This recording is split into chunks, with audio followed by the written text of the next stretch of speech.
Alright, today I'm going to show you how to find derivatives using the chain rule. So let's go over the basic formula.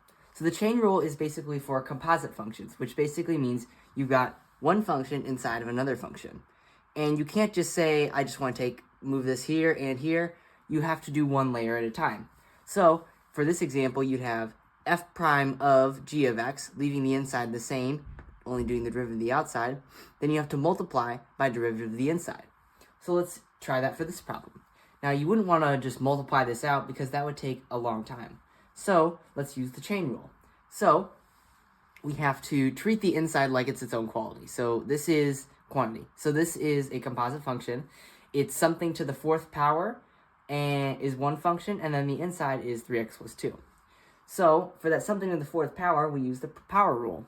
So we bring down the 4, and then we'll keep the inside the same, and then you subtract 1 from the power. And then you multiply by derivative of the inside, which is 3. We can simplify to 12 times 3x plus 2 to the third power. And that's it for this one. Now, I'll show you another example in 1 second. What if I wanted to find the derivative of cosine of natural log of x? This is clearly a composite function. We have the outside of cosine, and then the inside is natural log of x. So let's try that. So first we have to do the outermost layer, which is the cosine. So derivative of cosine of something is negative sine of something. And then we leave the something the same. And then we multiply by derivative of the inside. The inside is natural log of x. Natural log of x's derivative is 1 over x. So we can simplify this to negative sine of natural log of x over x. That's the answer for this one.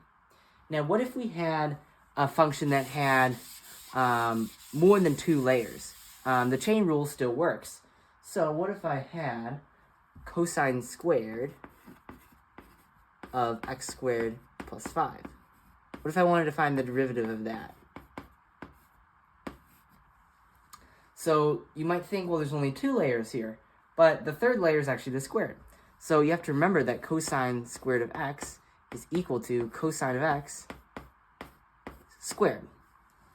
So let's do that. So this is actually equal to cosine of x squared plus 5. All of this is squared. So the most outer layer is something squared. So let's bring down that power. You get 2 times cosine of x squared plus 5. And then we multiply by the next layer, which is the cosine of something. So derivative of that would be negative sine of something. Negative sine, and then x squared plus 5. The final layer is x squared plus 5. Derivative is 2x. Then if we wanted to, kind of simplify this a little bit, we could bring this negative, the 2x and the 2 together to bring negative 4x. And then it's multiplied by the cosine of x squared plus 5. And then the sine of x squared plus 5.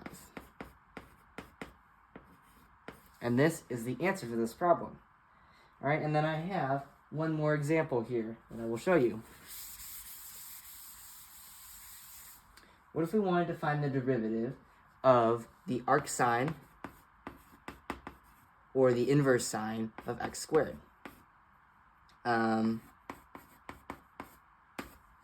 So what would I do here? So you have to know the derivative of arc sine, which is a little bit difficult.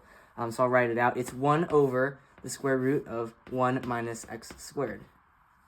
So let's do that. So we know the derivative of arc sine is this, and that x is that something. So the something in this case is x squared. So it's going to be 1 over the square root of 1 minus, and then the something is x squared. X squared squared is x to the 4th. And then multiplying by the derivative of the inside, 2x.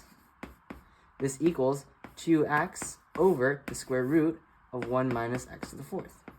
And that's the derivative of this one.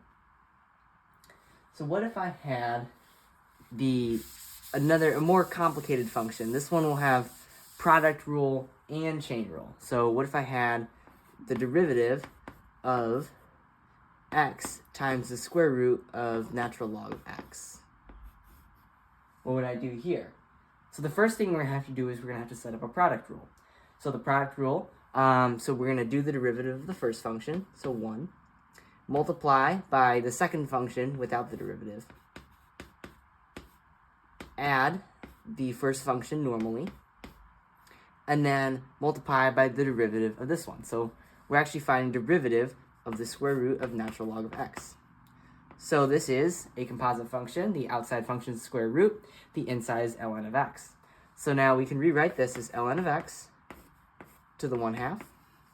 Using the power rule, we get 1/2 ln of x, and this is to the negative 1/2 power. So if we simplify that, that's 1 over 2 times the square root of ln of x. Now, don't wait, we have to multiply by the derivative of ln of x. So that's by 1 over x. And that would simplify to 1 over 2x times the square root of ln of x. All right, and now let's put that here. 1 over 2x square root of ln of x. And then now we can simplify a little bit. We see an x here and an x here. Let's cancel. So we can simplify this a little bit to the natural log of x square root plus 1 over 2 times the natural log of x in the square root. And that is the derivative of this one. Thank you for watching.